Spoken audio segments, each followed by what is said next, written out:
Zimbabwe series নয়, বরং মুস্তাফিজের আইপিএল খেলা উচিত। জিম্বাবুয়ের সাথে সিরিজ খেলে মুস্তাফিজ যা শিখতে পারবে, আইপিএলের এক ম্যাচ থেকেই তার চাইতে বেশি শিখতে পারবে। এবার মুস্তাফিজকে নিয়ে মুখ খুলেছেন বাংলাদেশের একমাত্র সফল কোচ সালাউদ্দিন। স্বপ্নের মতো আইপিএল শুরু করেছিল মুস্তাফিজ। প্রথম ম্যাচে ম্যান অব দ্য ম্যাচ হয়ে ছিলেন আলোচনার তুঙ্গে। ৮ ম্যাচ পর মুস্তাফিজ এখন দলের অপরাজ্য বোলার। 14 উইকেট নিয়ে সর্বোচ্চ উইকেট শিকারীর তালিকায় মুস্তাফিজ রয়েছেন 2 নম্বরে। তবে আগামীকাল পাঞ্জাবের বিপক্ষে শেষ ম্যাচ খেলে দেশে ফিরবে মুস্তাফিজ।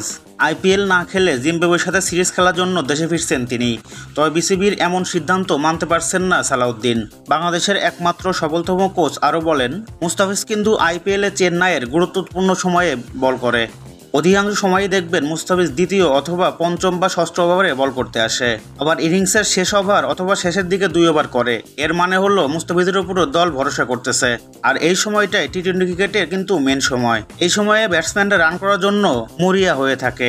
এবারের আইপিএলে বিশ্বের যত বড় বড় বোলাররা খেলছে তার সাথে মুস্তাফিজ অনেকটাই ভালো করছে। জিম্বাবুয়ের বিপক্ষে টি-20 সিরিজ খেলে মুস্তাফিজের কোনো লাভ হবে না, বরং মুস্তাফিজের এখন আইপিএলই খেলা উচিত।